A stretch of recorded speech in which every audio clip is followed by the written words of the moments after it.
Bismillahirrahmanirrahim. Assalamualaikum warahmatullahi wabarakatuh. Rabbi shrah li sadri wa yassir li amri wahlul 'uqdatam min lisani yafqahu qawli. Pertemuan kita saat ini akan mengusung tema CSR dan penanggulangan pandemi di Indonesia. Setidaknya muncul pertanyaan besar, apakah ada hubungan antara CSR dan penanggulangan pandemi? Kita akan membahas sedikit tentang regulasi tanggap bencana di Indonesia. Kita akan melihat apa itu bencana, siapa yang bertanggung jawab, dan bagaimana siklus bencana itu terjadi. Kemudian, siklus yang ada dikaitkan dengan jenis-jenis bantuan dan diakhiri melihat praktik baik dari beberapa perusahaan yang sudah menjalankan CSR-nya di masa pandemi. Isu ini saya angkat karena dunia saat ini sedang dilanda oleh pandemi COVID-19. Sehingga saya pikir perlu kita kaji lebih mendalam terkait dengan hubungan antara CSR dan penanggulangan pandemi di Indonesia. Oke, kita lanjut. Jika berbicara tentang penanggulangan bencana, maka refleksi atau regulasi yang perlu kita lihat adalah Undang-Undang Nomor 14 Tahun 2007 tentang penanggulangan bencana.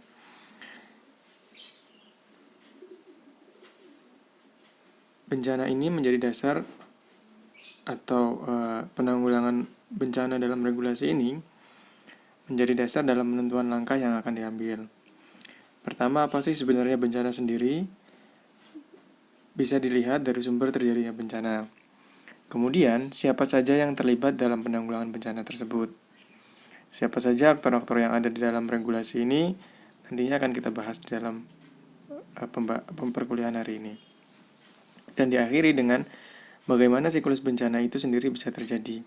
Jadi kalau saya ringkas menjadi 3 pertanyaan besar, apa, siapa, dan bagaimana terkait Undang-Undang Nomor 14 2007 tentang penanggulangan bencana.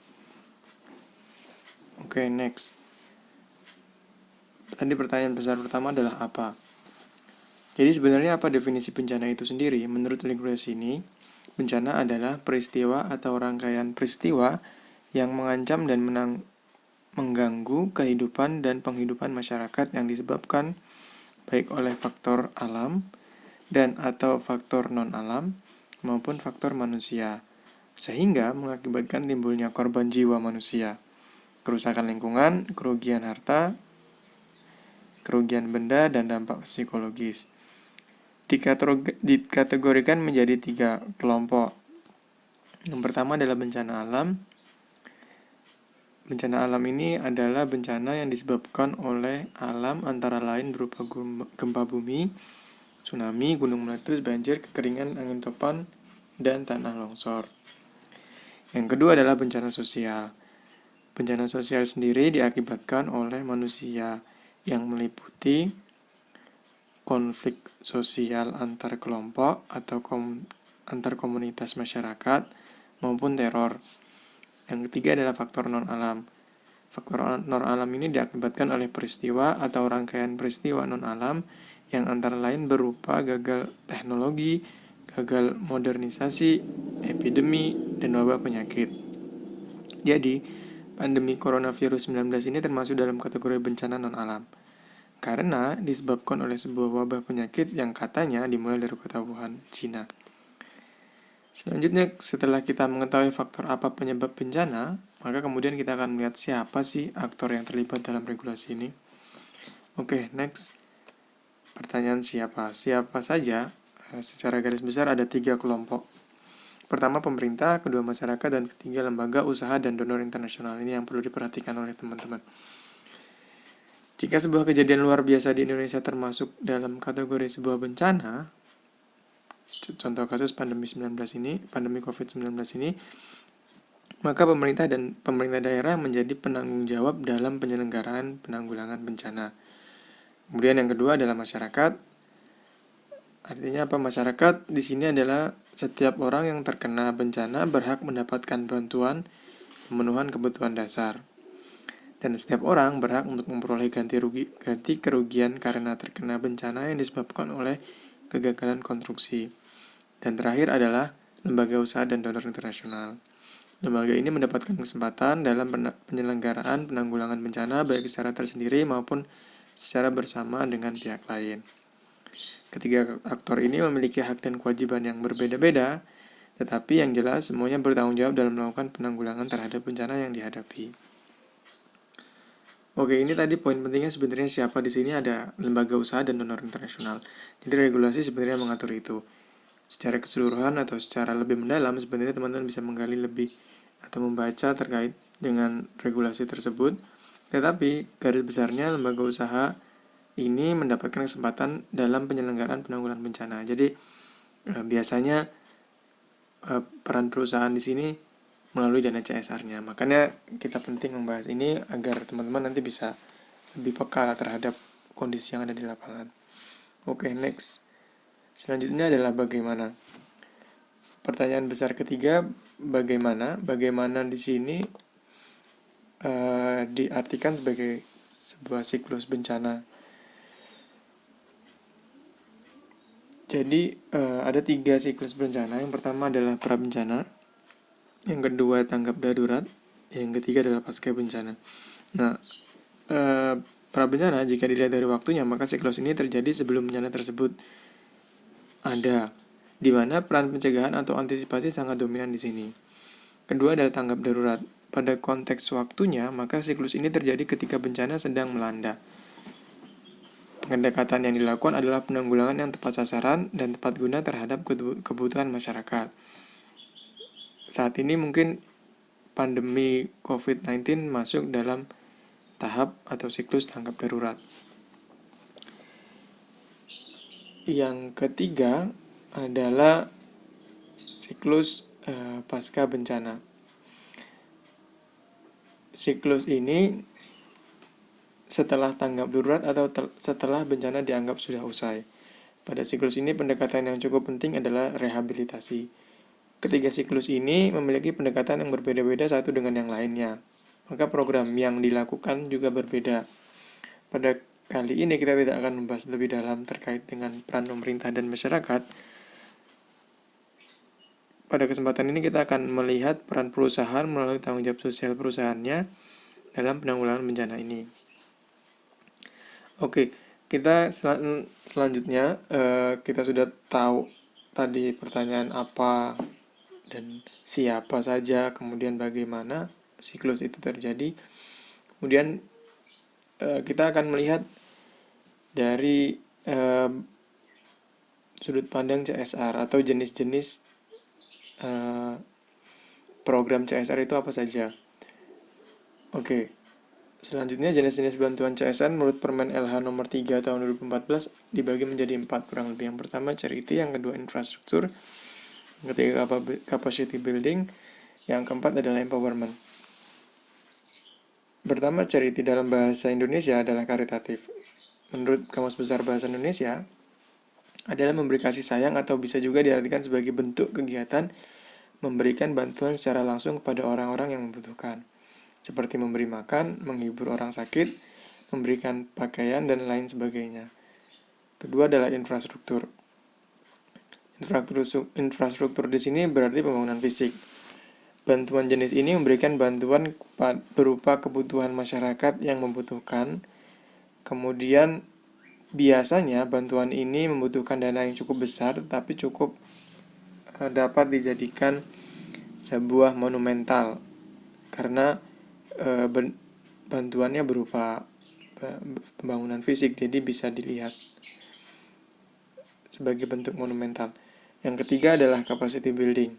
Jenis bantuan ini berupa bantuan bentuk pelatihan yang dapat meningkatkan kemampuan masyarakat, tetapi tidak ada jaminan terkait keberlanjutan program ini. Biasanya berbentuk pelatihan dalam kegiatan ini. Nah, kemudian yang terakhir adalah empowerment.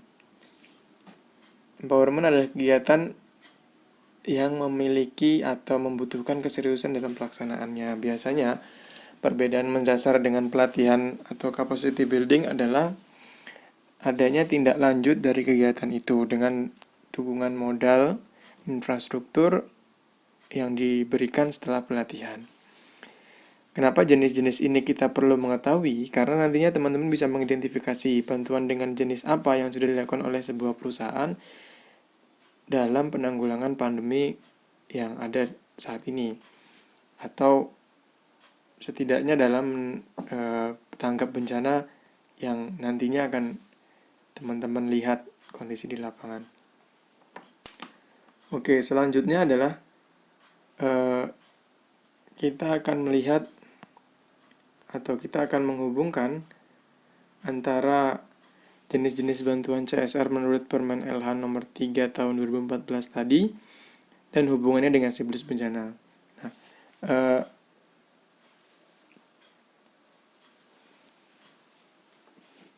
biasanya teman-teman akan melihat atau paling sering lah atau dominan terjadi ketika pandemi ini perusahaan akan tergerak pada siklus tanggap bencana, atau ketika tanggap bencana baru perusahaan akan melakukan kegiatan bantuan di sebuah wilayah pastinya. Dan jenis bantuannya biasanya karitatif, artinya perusahaan berkontribusi dalam penanggulangan bencana. Sekali lagi biasanya ya, ini ketika sebuah wilayah terkena bencana, bantuan tersebut berbentuk karitatif, mungkin seperti bantuan sembako atau kebutuhan pokok lainnya. Meskipun tidak menutup kemungkinan jenis yang lain juga dilakukan, seperti bantuan infrastruktur pada siklus pasca bencana. Nah, slide ini menggambarkan bahwa sejatinya perusahaan yang baik tidak hanya terlibat dalam satu siklus tanggap bencana saja, tetapi perlu juga memperhatikan siklus pra bencana dan pasca bencana. Terlebih sebuah perusahaan yang baik memberikan bantuan pada tiga siklus yang ada dengan jenis bantuan empowerment. Apakah hal tersebut bisa terjadi? Saya pikir bisa. Dan beberapa perusahaan sudah memulainya. Bentuk pemberdayaan yang seperti apa sih yang bagus? Nanti kita akan lihat pada slide berikutnya praktik baik dari perusahaan. Nah, sebenarnya ini gambaran secara umum saja ya. Perusahaan harusnya di sebelah kanan ini jenis-jenis bantuan perusahaan dan sebelah kiri ini adalah siklus bencana. Semakin biasanya perusahaan akan memberikan bantuan secara karitatif dalam tanggap bencana, tetapi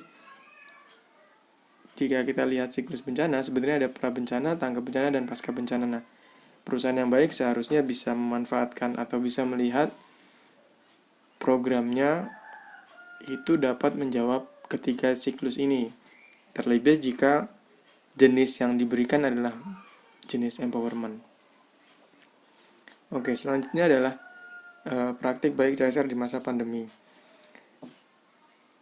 Saya mengambil beberapa contoh yang baik yang dilakukan oleh perusahaan-perusahaan di Indonesia. Saya akan memberikan dua saja nanti penjelasannya. Yang pertama, mungkin dari konsep membangun kolaborasi klaster sumber daya yang dikemukakan oleh PT Pertamina. Konsep ini disusun oleh salah satu perusahaan plat merah dengan omset terbesar di Indonesia, memberikan kesempatan kepada penerima manfaat tidak hanya menjadi objek tetapi juga sebagai subjek. Artinya masyarakat terlibat langsung dalam setiap kegiatan. Nah, ini siklusnya sebenarnya. Perusahaan sebelah kiri atau corporate dia dibagi menjadi tiga, ada PK, ada kolaborasi, ada BL. Nah, ada kolaborasi dan donasi. PK dan BL kita sudah bahas di pertemuan sebelumnya. Nah, untuk penanggulangan pandemi itu bisa difokuskan pada kolaborasi dan donasi. Kalau donasi mungkin bantuan yang secara karitatif tadi sudah dijelaskan. Kemudian kolaborasi ada kolaborasi dengan universitas dan kolaborasi dengan non-profit organisasi. Nah, ini merupakan bentuk kolaborasi klaster sumber daya yang dikemukakan oleh perusahaan Pertamina, sehingga bantuan yang diberikan saling berkaitan atau melibatkan banyak aktor. Oke, praktik baik selanjutnya yang dilakukan oleh CSR di masa pandemi ini dilakukan oleh PT Danone. Perusahaan dengan ragam produknya yang berada di sekitar kita ini memiliki konsep emergency response, pemberian bantuan kepada kelompok yang rentan. Beberapa program yang layak diapresiasi adalah pengembangan produk pangan dan produk herbal, program padat karya, wash dan konservasi, scaling up micro distribution, dan beberapa program lain. Nah, ini sebenarnya bisa teman-teman lihat secara detail di websitenya perusahaan tersebut, dan harapannya dari perusahaan ini sebenarnya selain memberikan dana karitatif yang sudah disampaikan di awal nih, yang di atas ini, dia lebih dari 30 miliar rupiah dia distribusikan dana karitatifnya, tapi dia juga melakukan program-program pemberdayaan dengan konsep yang sudah disampaikan tadi, pengembangan produk pangan, pengembangan produk herbal, program padat karya, scaling up micro distribution, program padat karya konservasi. Jadi tidak hanya karitatif tapi juga mulai pendekatannya pemberdayaan.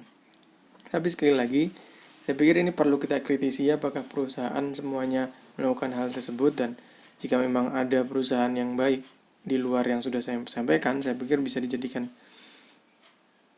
contoh dan bahkan bisa menjadikan teman-teman atau bisa diteliti oleh teman-teman.